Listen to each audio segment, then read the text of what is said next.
Namaste. In this video, I will share some information about internal control and internal check related to auditing. Let us see the first concept, internal control.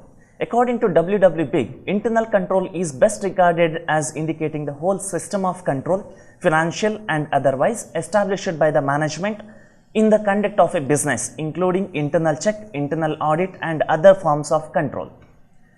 From this definition, it would be evident that internal control is a broad term with a wide coverage. It means number of checks and control exercised in a business to ensure its efficient and economic working.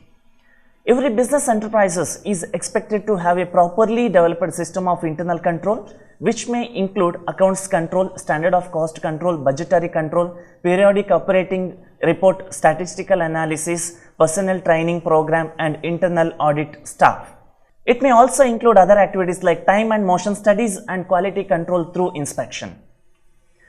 In short, it can be said that the system of internal control includes all those measures adopted by a business enterprises to fulfill the objectives like to avoid the waste, inefficiency and fraud activities, to attain highest type of accuracy and reliability in the maintaining of the accounts and operating of the data, to evaluate the efficiency of program in all aspects of a business activity, to provide in management planning.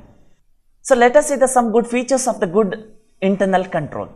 There should be a well-developed plan of organization with delegation of proper responsibilities at a various level of the operational hierarchy. Next, there should be a scientifically developed system of the record procedures with a view to maintain proper controls over the capital and revenue organization. So next feature, a system of healthy practices and tradition is necessary for the performance of the duties and activities of the various department. The personnel engaged in the business should be of a high quality with the thorough understanding of their responsibility and proper background training. So next, the important things in the internal control, that is division of the internal control.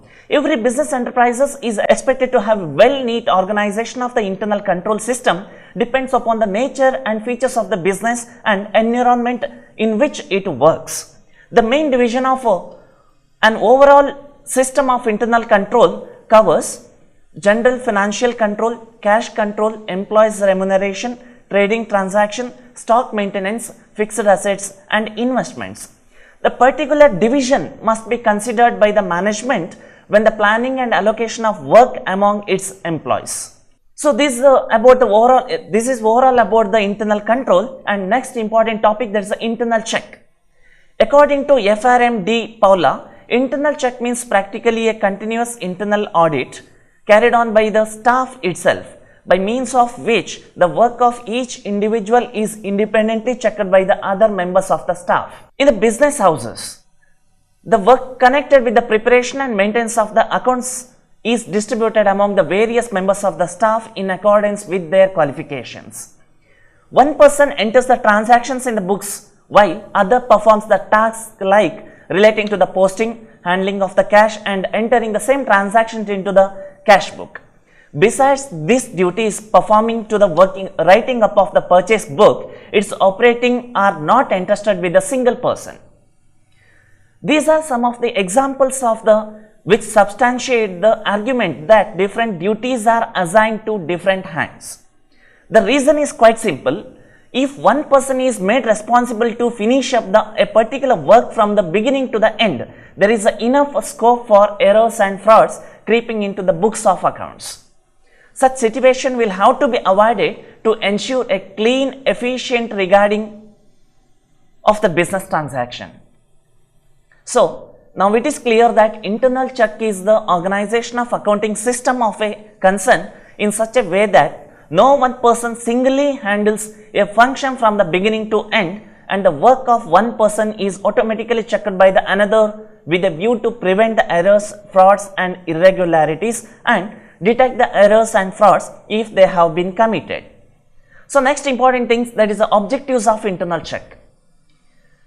An ideal system of internal check aims to achieve some objectives like to allocate the duties, responsibilities of every staff members in such a way that he may be held responsible for a particular error and fraud. Next, to minimize the responsibilities of error and fraud and irregularities. Then, to detect the errors or fraud easily if it is committed. To enhance the efficiency of clerks in a business as an assignment of duties based on the principles of decision. Then, to distribute the work in such a way that no business transaction is left from the recording. Then, to prepare the final accounts with easy and efficiency, as an efficient system of internal check can make accounts more regular and reliable. So finally, an auditor rely on the internal check system depends upon the magnitude of a business. It is true that an efficiency or efficient system of internal check can make auditors work easy and convenient. This internal controlling system or the internal check system, it has some good advantages. So under the different advantage, the main important advantage, that is the division of work among the employees. So here, on the basis of the qualification, on the basis of the experience, and on the basis of the specialization of the employees, the work is distributed among the different employees and it is efficient and economical for the working. Then greater efficiency of the working. So here the work is distributed among the employees on the basis of the specialization. They can work easily and economically. It gives the more efficiency in the work. Then the fixation of the responsibility.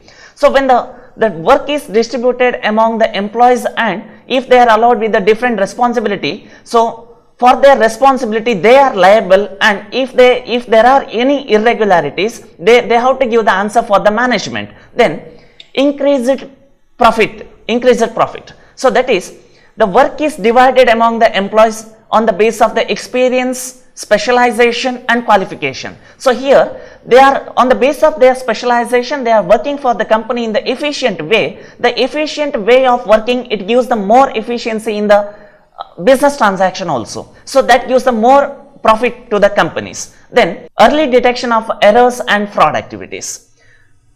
In case of the internal check transactions or the internal check system, so the work is distributed among the different employees, but the thing is that no one employee singly handles the single transactions. So here one person passing the transaction and the person posting the transaction or handling the business or handling the cash here. So early detection of errors and fraud activities are important. Then prevention of errors and fraud activities. Here no one person is allowed to pass the transactions or singly handle the transaction.